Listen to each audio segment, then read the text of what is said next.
Okay, well, I bought my new, to me, 1985 SR500, and I found the fucking toolkit in it is actually the original untouched toolkit. Now, I have not opened this yet, but I'm really amazed at what I found straight away when I looked at it.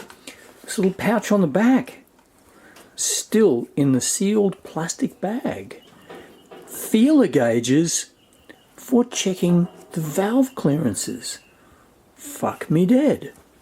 So it is with great expectation that I'm going through this, and let's have a look at what's in there, because this seems like a toolkit was put in by... Oh my god, that is fucking exactly the fucking tool that I've been thinking about needing, because I did my valve clearances the other day, and this with the square end is exactly the right size for doing the valve clearances. Oh my god.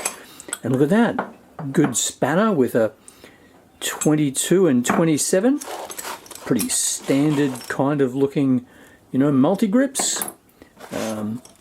Actual hex keys, which seem to be very well made. I think this will clean up very nicely. A smaller spanner, standard Yamaha stamped, pressed, an 8 and a 10. A plug spanner with a screwdriver inside. That's just fantastic.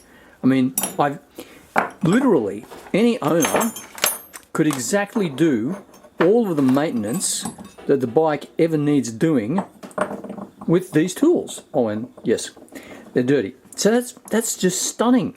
So literally, you've got everything you need to check the chain, do the valve clearances, change a spark plug, and probably, I'm quite certain with the 12 there, do the oil change as well.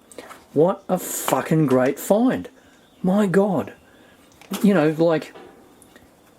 I don't think that you get, and it's a 1985, in case you don't know, the SR500, single cylinder kickstart overhead valve engine. So it's really, really simple to work on. By the way, you can hear my doors clanking around there in the wind. Hello. So it's just stunning. Here we have every single tool that would be needed to do the right work. Hang on, let me just focus on this one. Hang on a second. So yes, this guy here, that square end, that's exactly perfect to go on top of the screw and lock nut adjuster. I used a small shifting spanner. This would make it fantastic. Easy. So here you have it. A simple motorcycle with a simple toolkit that contains everything that you could reasonably expect to be needed to be done as an owner doing regular maintenance, regular oil changes, regular simple services like valve clearances, compared to modern bikes which require you to go into a dealer, plug it into their computer. This is exactly why I bought the SR. And now I don't even need to worry about buying metric feeler gauges. Fantastic.